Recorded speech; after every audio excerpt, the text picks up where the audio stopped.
Di dalam nama Tuhan Yesus Kristus melanjutkan sesi. Bagi saya ini sesi yang keempat ya. Tapi kalau sharing tadi dihitung atau diskusi tadi dihitung, ini adalah sesi yang kelima. Ini adalah sesi yang krusial sebenarnya. Karena ini jam-jam ngantuk ya. Jadi saya akan membawakan sedikit relax. Saya memberikan satu judul tentang tantangan. Sebenarnya kalau di situ tadi penginjilan ya, sama menyiapkan jalan bagi Tuhan. Kita akan kembali melihat Markus pasal 1 ayat 2 hingga 4. Masih seputar Yohanes Pembaptis, sehingga tidak kemana-mana ya. Jadi kita fokus kepada satu tokoh ini, saudara.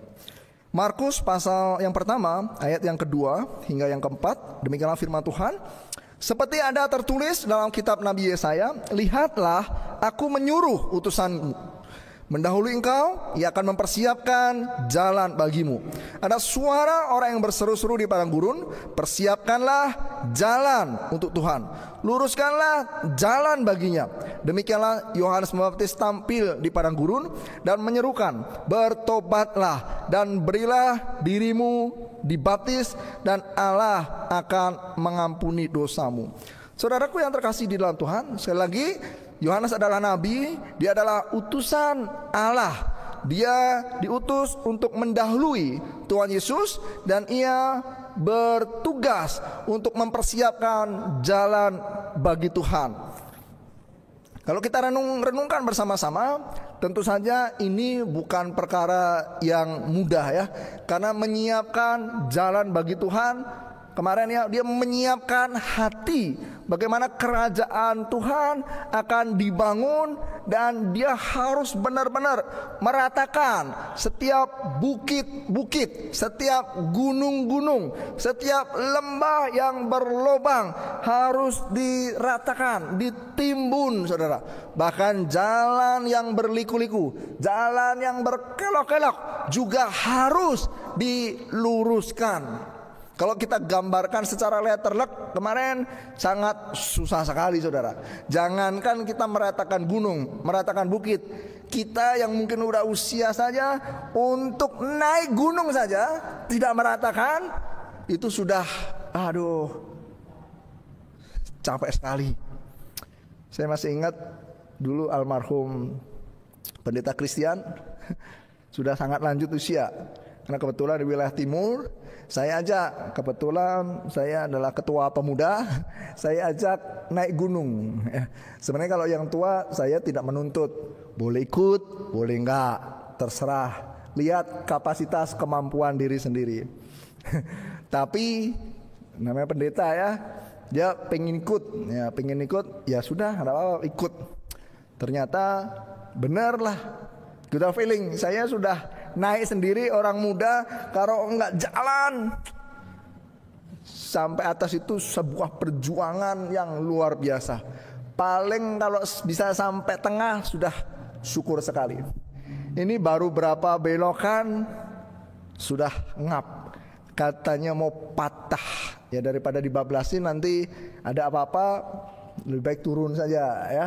Akhirnya dia ditemani jalan turun. Dia merasakan sukar sekali. Bayangin. Nah, tidak ada istilahnya landai-landainya. Naik terus. Jadi ini butuh perjuangan. Nah, kita bisa lihat bersama-sama bagaimana meratakan gunung itu. Itu sesuatu yang luar biasa susah. Ini bicara tentu saja ada yang boleh dikatakan menjadi tantangan bagi kita untuk mempersiapkan jalan bagi Tuhan. Untuk memberitakan Injil itu tidak mudah, banyak sekali. Tadi diskusi yang disampaikan lansia juga sama. Ada masalah, bukan orang tua saja, anak muda pun juga sama. Ada masalah tersendiri, laki perempuan sama saja. Ya, jangankan kita, nabi pun juga mengalami masalah yang sama. Rasul-rasul pun juga mengalami masalah yang sama. Karena memang ini pekerjaan sebenarnya tidak mudah. Tetapi ini amanat agung, mau tidak mau, suka tidak suka, sukar atau gampang, harus dikerjakan. Ya, Jadi kita belajar sore ini ada 4 hal yang kita bisa lihat bersama-sama yang menjadi tantangan. Yang pertama adalah otoritas dan status daripada Yohanes Pembaptis. Jadi kita bicara secara konteks Yohanes Pembaptis. Ada banyak, tapi hanya satu sesi, saya ambil 4 saja. Kita lihat Lukas pasal 3 ayat 2-3.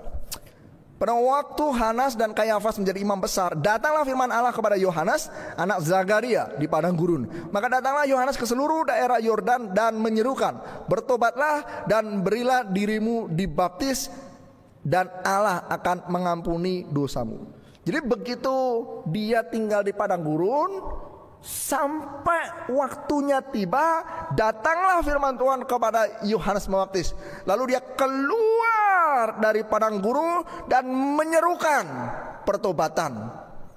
Kalau saudara lihat bersama-sama, tadi catatan di dalam kitab Yohanes, Injil Yohanes, kita bisa melihat apa yang dia saksikan. Dia bersaksi agar semua orang itu percaya kepada terang itu. Dan kalau kita lihat bersama-sama, apa responnya ketika dia menyaksikan terang itu, saudara? Kalau saudara boleh lihat dalam pasal pertama, Injil Yohanes pasal pertama, ayat yang ke-19. Injil Yohanes pertama, ayat 19. Dan inilah kesaksian Yohanes ketika orang Yahudi dan Yerusalem mengutus beberapa imam dan orang-orang Lewi kepadanya untuk menanyakan dia, siapakah engkau? Saudara, kita bisa lihat bersama-sama, ya. Begitu dia menceritakan, menyaksikan, langsung ada orang diutus. Ini adalah orang Lewi dan imam. Dia datang kepada Yohanes. Siapa lu? Sama ya, kalau kita lihat perjanjian lama, Musa juga punya kekhawatiran. Nanti kalau ada orang Israel tanya, siapa yang mengutus engkau? Kadang-kadang ini di lapangan terjadi, saudara. Kalau saudara bablasin, kita lihat statementnya lagi ayat 25 ya. Mereka bertanya kepadanya, katanya, mengapa engkau membaptis jikalau engkau bukan Mesias, bukan Elia, bukan Nabi yang akan datang? Jadi seolah-olah itu, siapa lu? Nggak layak. Kan kamu katanya bukan Mesias, bukan Elia, bukan Nabi yang akan datang. Berani-beraninya kau suruh orang bertobat, kau suruh orang baptis. Tahu diri, bercermin saja deh, istilahnya begitu kan. Kadang-kadang di lapangan pun secara umum kita bisa lihat terjadi. Misalkan di jalan raya ada macet ya, kita mau jadi hero, mau mengurai kemacetan. Oh, kiri, maju, belok kanan, supaya tidak ada kemacetan. Tapi orang mau ikuti kita? Belum tentu. Kita yang diomel-omelin. Kenapa? Nggak ada pangkat. Kalau kita pakai baju polisi, beda cerita. Nah, istilahnya Yohanes juga demikian. Dia muncul langsung ngomong, ini siapa dia? Kan dia tumbuhnya juga di padang gurun. Dia bukan orang, jelas ada imam di situ ya. Dia jelas ada orang Lewi, bapaknya si Zakaria. Tapi dia siapa?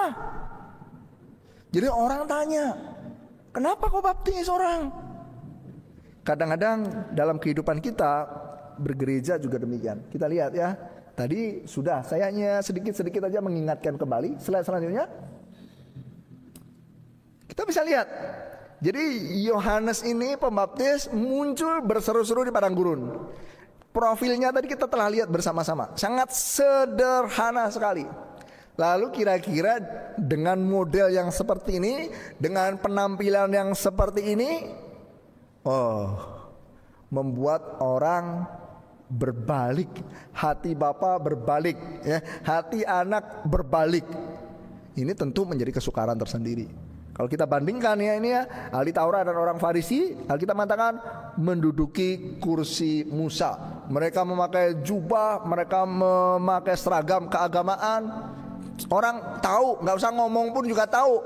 Nih orang kayak baju pendeta ya. Kalau di sini ada putih, ini hitam semua sedikit, orang udah tahu itu pendeta. Tapi Yohanes ini siapa? Berani-berani ya bisa begitu. Nah kadang-kadang dalam kehidupan kita bergereja seperti itu. Sekali lagi ada satu contoh, misalkan slide selanjutnya.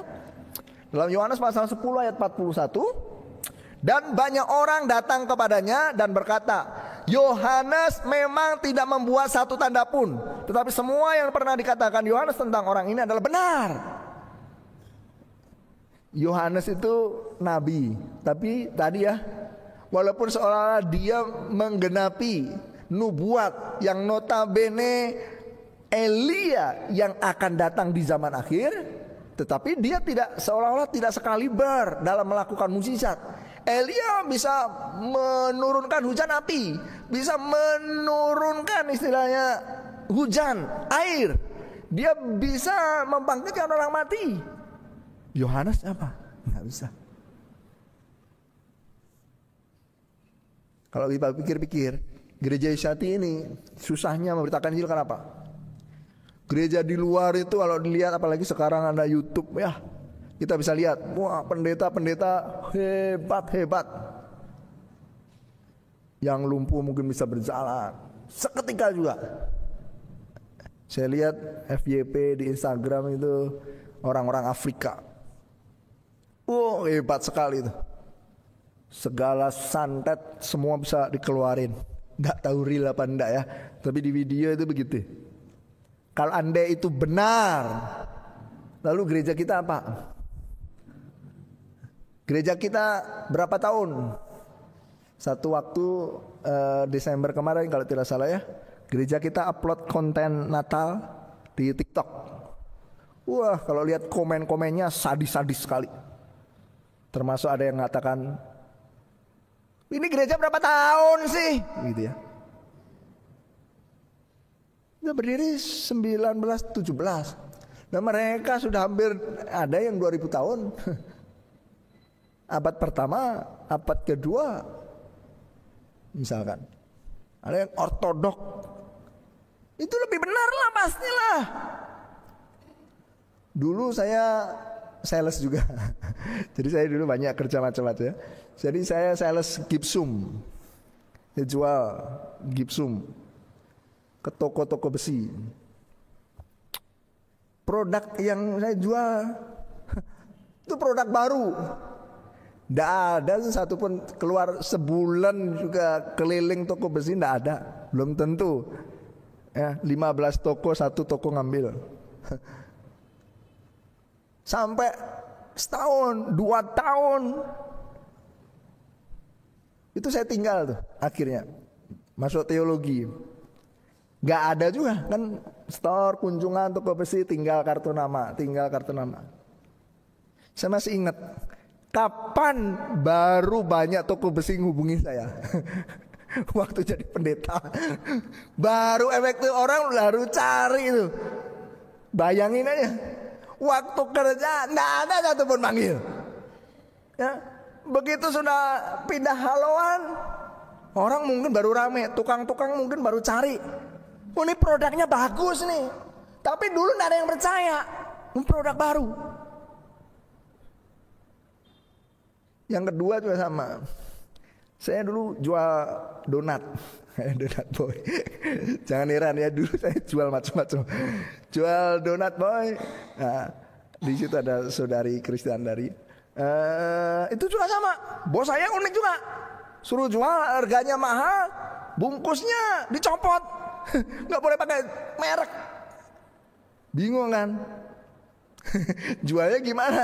Gimana orang percaya donat saya dengan harga segitu enak.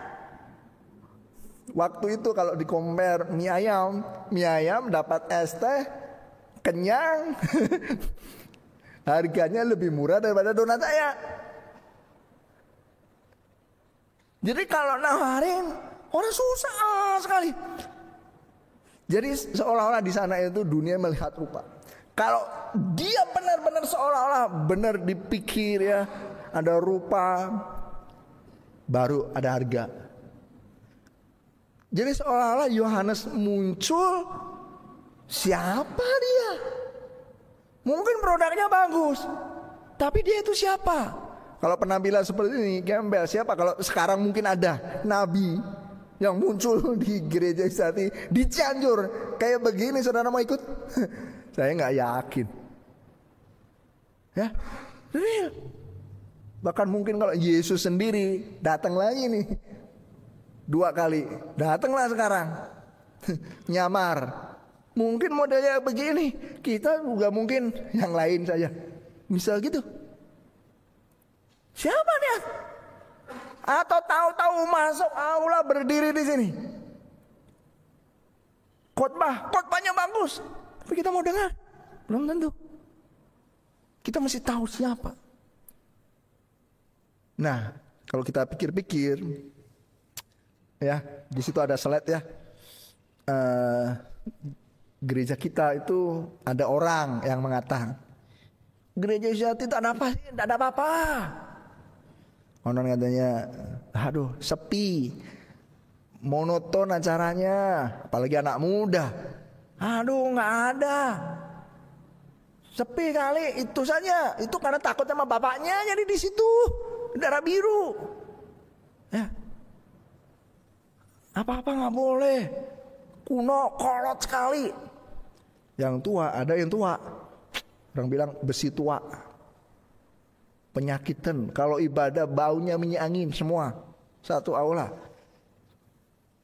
Jelek sekali saudara. Kalau saudara lihat di YouTube seolah-olah, waduh gereja luar itu, majisnya luar biasa. Kanan kiri, ya layarnya lebar-lebar, udah mungkin 3D ya, udah bagus sekali, udah digital semua. Hamba Tuhannya juga nggak melulu kayak saya mungkin, ya menarik sekali. Jadi timnya juga bagus. Jadi sungguh kalau orang tidak tahu kebenaran pasti lari dari GS. Karena bisa begitu. Kalau kita kabarkan ke orang yang lain, katanya gereja benar, tapi kok sepi. Kalau gerejanya di ruko, gang buntu lagi, nggak ada mereknya. Kita suka, kalau istilahnya dibully habis-habisan kalau diberitakan Injil. Sama seperti Yohanes. Ya, ini tantangan. Jadi kita nggak ada sesuatu mungkin yang menarik. Maka kalau mau saingan acara, saya pikir saya tidak rekomen. Pasti kalah kalau sama benar. Ya, yang kita punya ini jauh lebih unggul dari gereja manapun. Karena ini kalau lihat dari dia, datangnya dari mana? Baptisan Yohanes datangnya dari mana? Datangnya dari surga. Ini produk. Ini yang sebenarnya kita dorong bersama. Jadi jangan jemu-jemu ya untuk beritakan Injil. Anda tidak ada sesuatu. Tetap ini adalah gereja yang dijanjikan. Kita sambung kembali.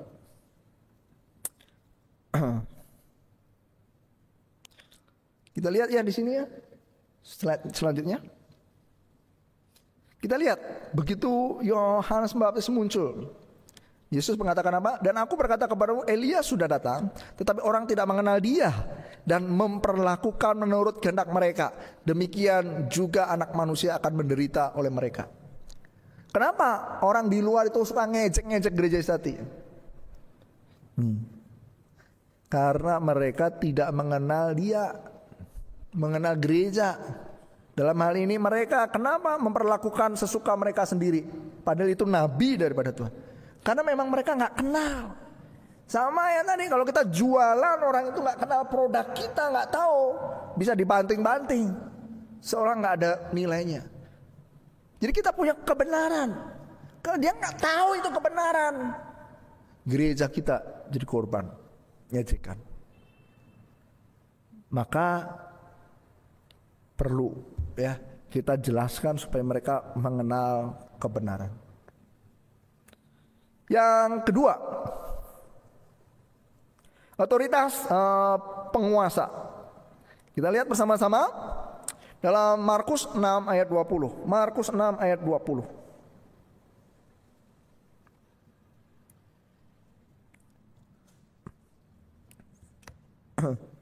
Sebab Herodes segan akan Yohanes, karena ia tahu bahwa Yohanes adalah orang yang benar dan suci. Jadi ia melindunginya. Tetapi apabila ia mendengar Yohanes, hatinya selalu terombang-ambing. Namun ia juga merasa senang juga untuk mendengarnya. Jadi inilah Herodes. Herodes ini bukan Herodes Agung ya. Ini adalah Herodes Antipas. Herodes bukan yang ingin membunuh bayi Yesus. Itu sudah mati ya. Jadi ini generasinya yang lain. Jadi boleh dikatakan dia sebenarnya masih punya, masih menganggap, masih respect terhadap Yohanes Pembaptis. Karena dikatakan ia adalah yang benar, dia adalah orang yang suci. Bahkan dia melindunginya. Tapi kalau dia dengar khotbahnya, kena juga ya, mungkin ketusuk juga. Jadi Alkitab mencatat dia pernah dikecam ya oleh Yohanes Pembaptis. Karena kita tahu dia boleh dikatakan melakukan ya dosa yang fatal. Dia menikahi istri daripada saudaranya sendiri, mengawini dia. Maka itu dipandang tidak halal oleh Yohanes Pembaptis. Lalu singkat cerita, Yohanes menegurnya. Sebenarnya yang sebel, yang benci, yang menaruh dendam istrinya ya. Tapi inilah kekuatan daripada istri. Jadi jangan remehkan perempuan. Rata-rata laki-laki suami takut sama istri. Ya. Kemarin di Sukabumi juga ada wanita Isabel. Isabel, seluruh rakyat itu bisa ditaklukkan dari suaminya, dayang-dayangnya semua hanya oleh satu orang. Banyak orang menganggap perempuan itu lemah, padahal enggak. Kita mengatakan dia adalah penolong laki-laki. Penolong sama yang ditolong mana yang lebih besar, mana lebih kuat? Dia sebenarnya sangat kuat sekali, ya, sangat kuat sekali. Dan kalau kita renungkan bersama-sama, dia akhirnya menghasut suaminya, dan ini berefek pada eksekusi daripada Yohanes Pembaptis. Maka ini otoritas. Kalau kita lihat Alkitab, sebenarnya nggak fair.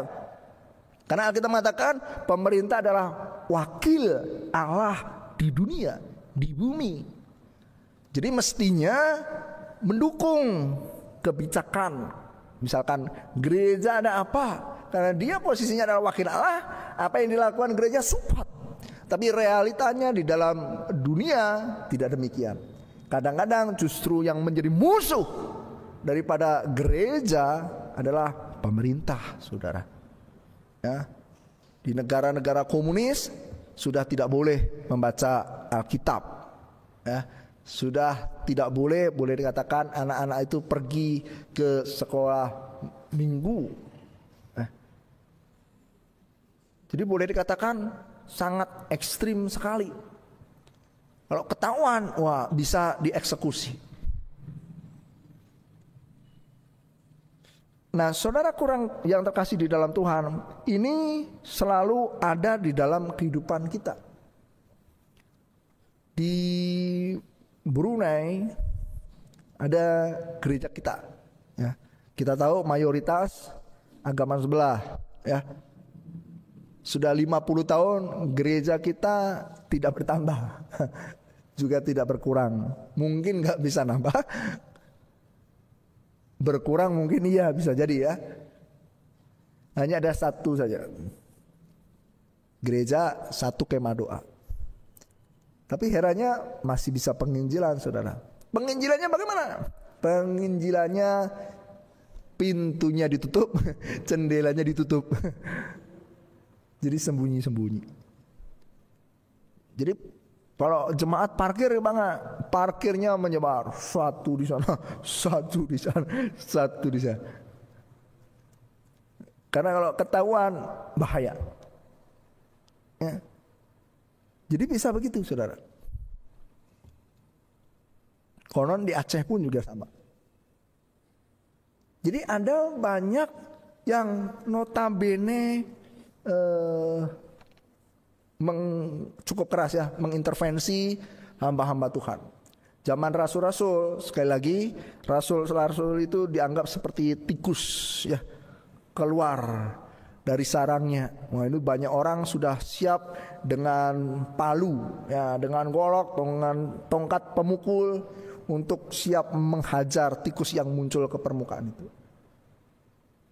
Jadi rasul-rasul itu benar-benar dihantam dengan keras sekali. Tapi apakah mereka menyerah? Mereka tidak menyerah. Mereka tetap gencar untuk memberitakan Injil. Ini hebatnya. Rasul Petrus dia katakan, silakan kamu pilih sendiri. Ya, taat kepada Allah atau taat kepada manusia? Ya, kita juga sama. Ada kesaksian ya, gereja kita di China.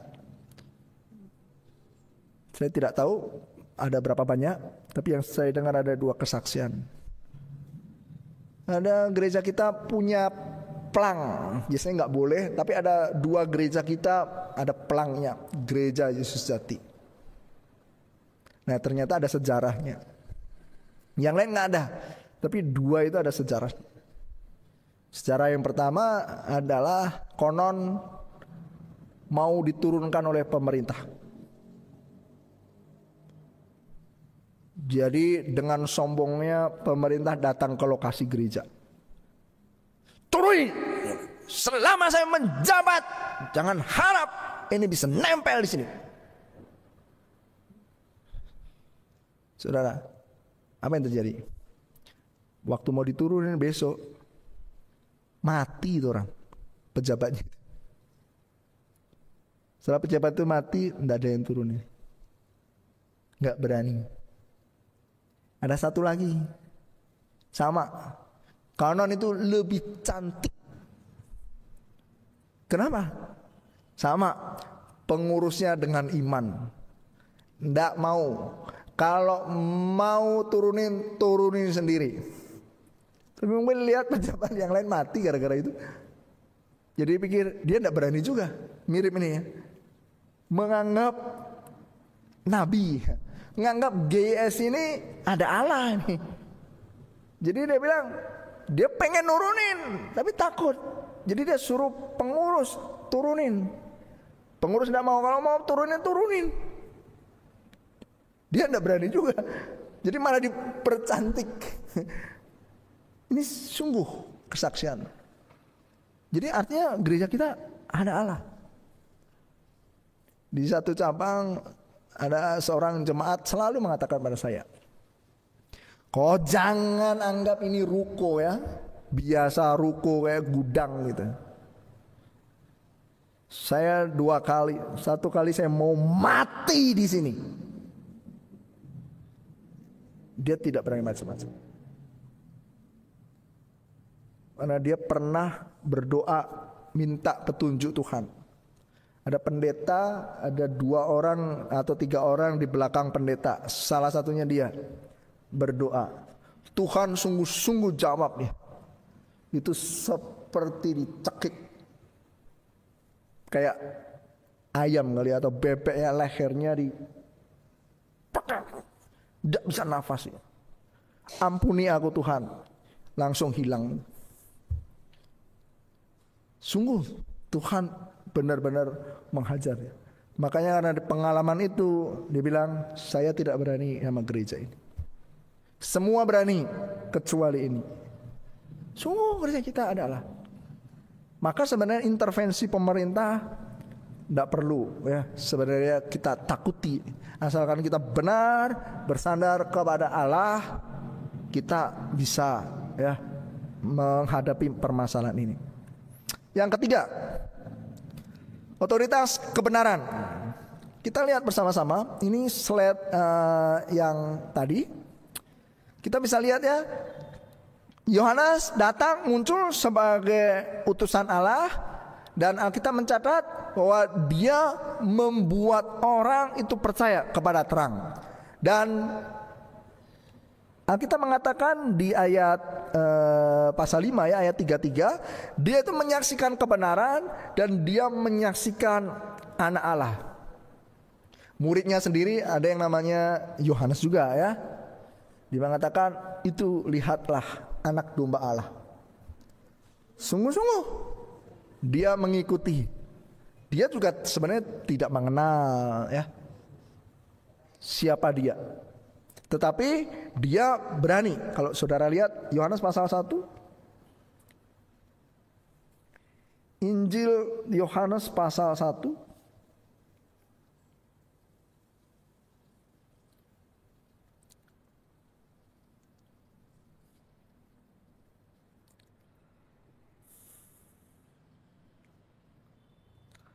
ayat 35.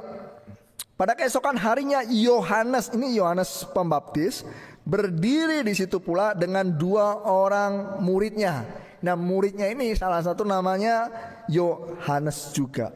Lalu mengatakan, lihatlah anak domba Allah. Lalu kedua murid itu mendengar apa yang dikatakannya, lalu pergi mengikut Tuhan Yesus. Tapi tidak semua cerita seperti ini, saudara. Jadi ini sungguh-sungguh saja membuktikan iman dia tulus. Karena Alkitab mengatakan, apa yang kamu cari? Yesus bilang. Kalau saudara lihat di ayat yang ke-38, apa yang kamu cari? Kata mereka kepadanya, Rabi, di manakah engkau tinggal? 39, ia berkata kepada mereka, marilah dan kamu akan melihatnya. Mereka pun datang melihat di mana Yesus tinggal. Dan hari itu mereka tinggal bersama-sama dengan dia. Waktu itu kira-kira pukul 4. Saudara, ini luar biasa. Ini motivasinya sangat murni, sangat polos sekali, sangat tulus sekali mengikuti Yesus. Padahal kita tahu di pasal 2 apa? Ada mukjizat yang pertama, air menjadi anggur. Artinya saat itu Yesus belum melakukan mukjizat apapun. Tapi dia nanya, di mana kau tinggal?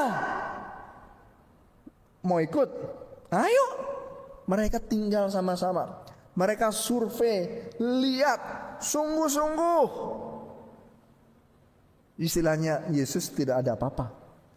Tapi herannya dia tidak meninggalkan.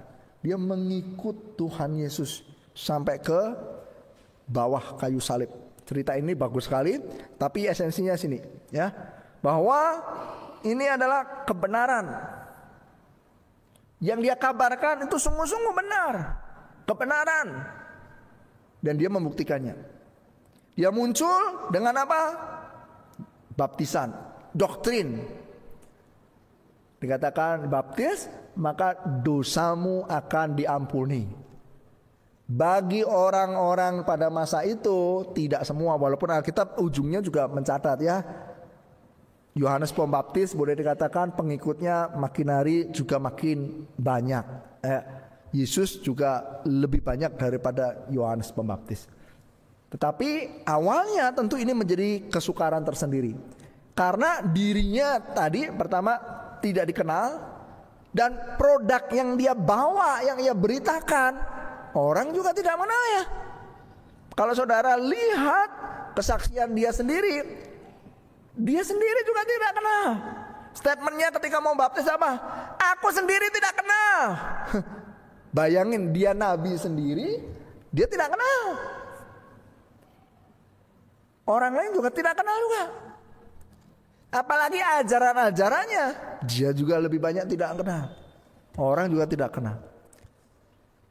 Nah, ini salah satu hal yang bisa saja, kalau tidak kenal, akhirnya apa yang terjadi? Semua itu bisa menentang, semua itu bisa menyerang. Nah, Alkitab bersama-sama mencatat dalam Kisah Para Rasul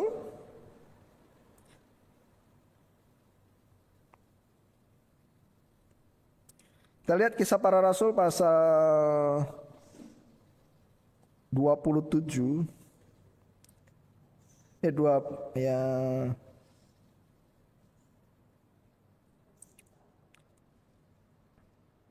28 ya, 28. 28 ayat 22. Tetapi kami ingin mendengar dari engkau bagaimana pikiranmu tentang mazhab ini. Kami tahu bahwa di mana-mana pun ia mendapat perlawanan. Bayangin saudara, di mana-mana ajaran ini mendapat pertentangan. Kalau yang suka memberitakan Injil tahulah, ya. Susah sekali ngasih tahu orang itu. Susah sekali memberitakan Injil itu. Isinya pertentangan. Kadang-kadang kita juga tidak suka berdebat. Tapi seringkali ngobrol jadi berdebat. Ngeyel dikasih tahu. Itu bisa terjadi. Faktanya juga sama. Ya. Alkitab demikian. Nama gereja kita sekali lagi pun mendapat pertentangan. Ada jemaat kita ya, kalau yang ngurus perizinan baru daftar saja, namamu gerejanya apa? Gereja Yesus Sejati. Memang yang lain nggak sejati pak? Loh kamu sendiri yang ngomong, terserah dia sejati apa sejati, nggak sejati kan? Baru daftar kita kan nggak mencari perdebatan. Saya punya kan? LAI. Ada apa tuh namanya, promosi sosialisasi Alkitab TB2. Saya datang ikut dengan para pendeta di Batam. Kan mesti ngisi tuh. Sengaja namanya Pak, pendeta Gereja Yesus Sejati. Sebenarnya tujuannya itu. Itu bisa didengar, sadar nggak penting lah kasarnya. Tapi bagi saya sendiri harus memberitakan kebenaran. Ini tulis besar-besar, sengaja yang beda kalau perlu, supaya orang baca. Beneran ada yang telepon saya, nanya, minimal toko-toko buku Kristen yang jual Alkitab jadi telepon, jadi tahu Gereja Yesus Sejati. Namanya kok Gereja Yesus Sejati? Karena ada Yesus yang lain. Ada Yesus Barabas. Ada Yesus palsu. Waktu saya di Solo lagi doa pagi, saya duduk paling belakang. Tiba-tiba ada seorang gondrong rambutnya. Akulah Yesus yang kau tunggu. Kaget saya. Kukira mau sembahyang bebas aja. Dia bilang akulah Yesus. Sungguh beneran. Lagi doa pagi udah muncul orang gila, rambutnya gondrong. Aku ngaku Yesus. Saya pikir ya sudah kan. Besoknya datang lagi, beneran. Dia bawa map banyak, kasih surat.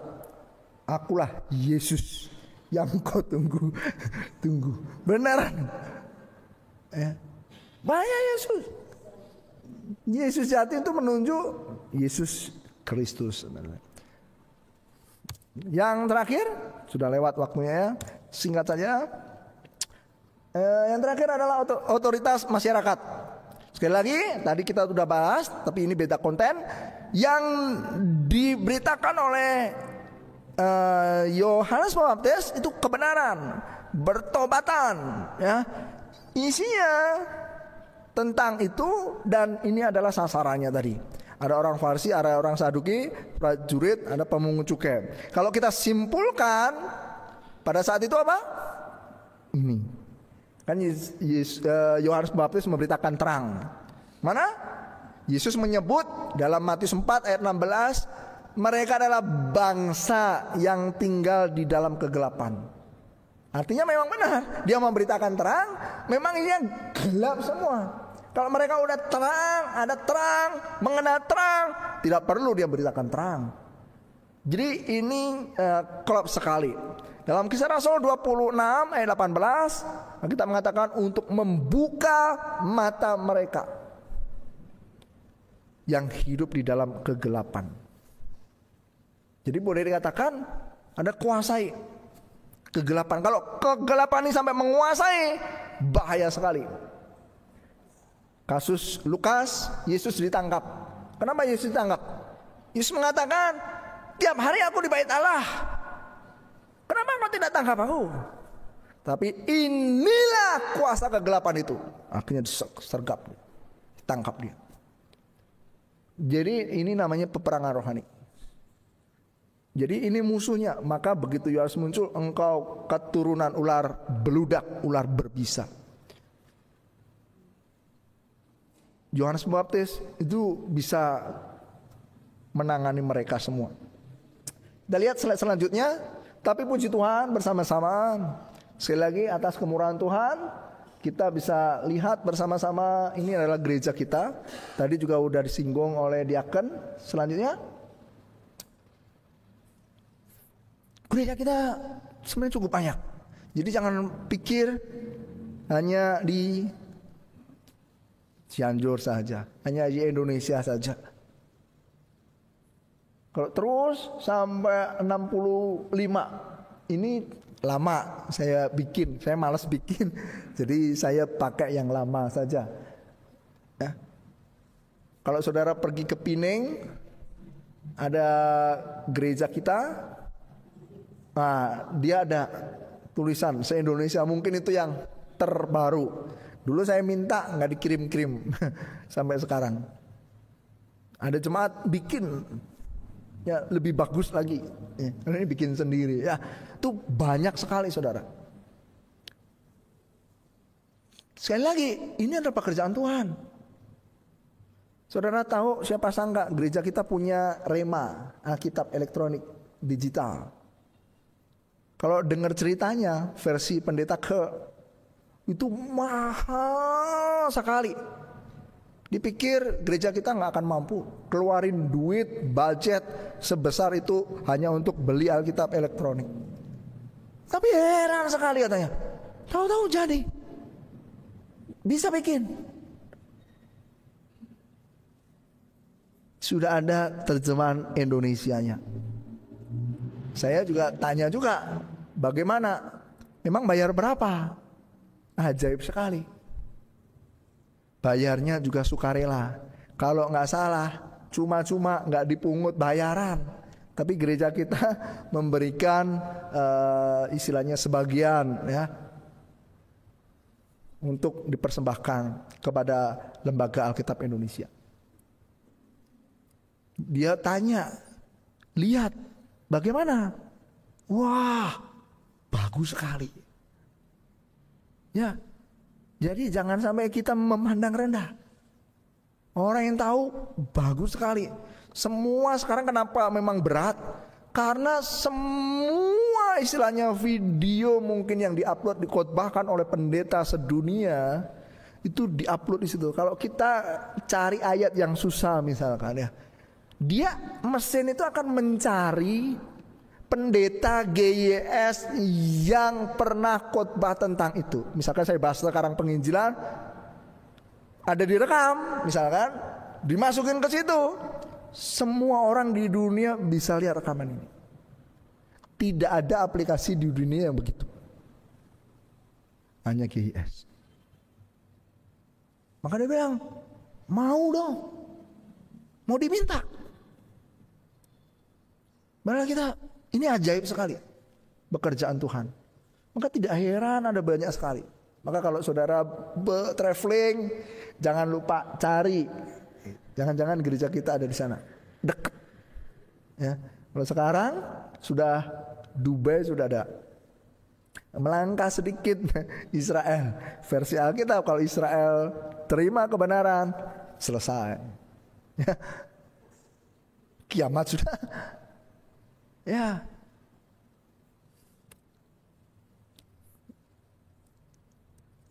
Kita lihat selanjutnya.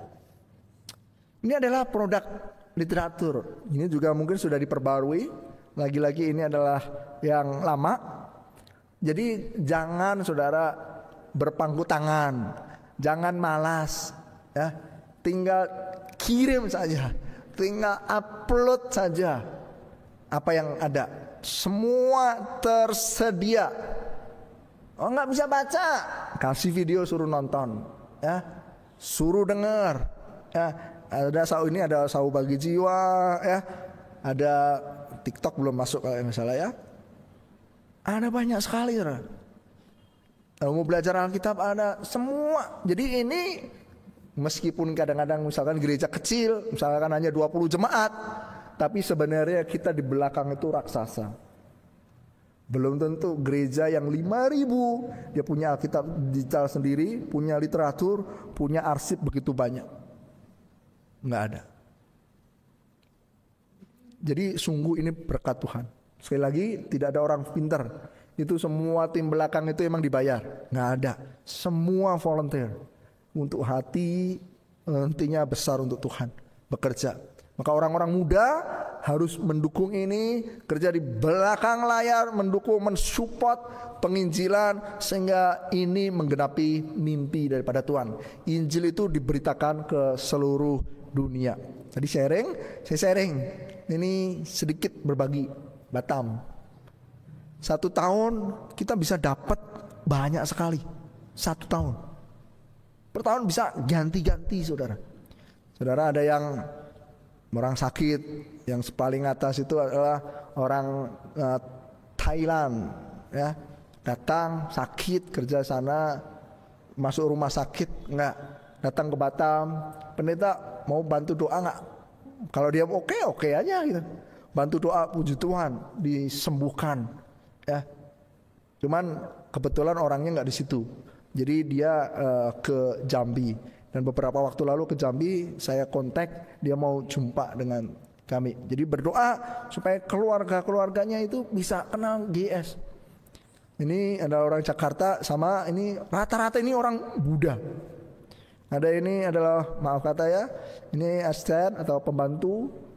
Mereka bawa ini. Saya boleh cerita sedikit, nggak apa-apa ya, panjang ya. Saudara tahu Alip Sukabumi? Saya tidak tahu siapa yang baptis. Tapi awal kerja itu saya tugas di situ. Nginjilinnya susah. Cerita macam-macam Alkitab nggak ada yang tahu. Malah bilang pendeta berdosa. Pendeta kenapa berdosa? Alkitabnya dicoret-coret. Dia ternyata nggak pernah baca Alkitab. Ya, dia ke gereja tapi nggak punya baca Alkitab. Cerita Nuh nggak tahu, cerita Yusuf nggak tahu, cerita Musa nggak tahu. Gimana kok penginjilan begini? Saya ambil kaset Gereja Yesus Sejati. Lip, lu dengerin, ya. Besok kalau nggak tahu, kau kontak saya. Daripada saya berbusa-busa dia nggak ngerti cerita apa, dia nggak nyambung. Sungguh dia mau dengar. Begitu dia dengar firman Tuhan, mimpi dia, mau mati. Ajaib sekali. Saya pergi nggak tahu, puji Tuhan, dibaptis. Padahal dulu maaf kata ya, hanya bersih-bersih gereja. Tapi saya tidak pandang. Di Jambi begitu datang 2 orang pembantu juga sama, saya injilin juga. Sama, Tuhan tidak memandang bulu. Semua orang, suku, bahasa, semua kita harus kabarkan. Ya, ada peluang beritakan Injil. Ini juga sama, ada teman. Nah ini yang bawah-bawah ini di kedai-kedai kopi. Ya, itu banyak. Ini satu keluarga mau baptis. Ini penjual bakmi. Ini kayak sales singsai begitu ya. Ya, ini kayak Grab begitu. Nah, jadi kita bisa banyak yang mau dengar sebenarnya. Hanya kita kadang-kadang tidak mau bergerak. Oleh karena itu saya mendorong Bapak Ibu Saudara. Ini ayat terakhir kita baca bersama-sama sebagai ayat kesimpulan. 3, 2, 1. Pada suatu malam berfirmanlah Tuhan kepada Paulus dalam suatu penglihatan. Jangan takut, teruslah memberitakan firman dan jangan diam. Sebab aku menyertai engkau dan tidak ada seorang pun yang akan menjamah dan menganiaya engkau. Sebab banyak umatku di kota ini. Jadi ini nasihat dari Tuhan Yesus kepada Rasul Paulus. Tentunya ini juga nasihat untuk kita bersama. Kita tidak perlu takut, kita harus terus memberitakan firman.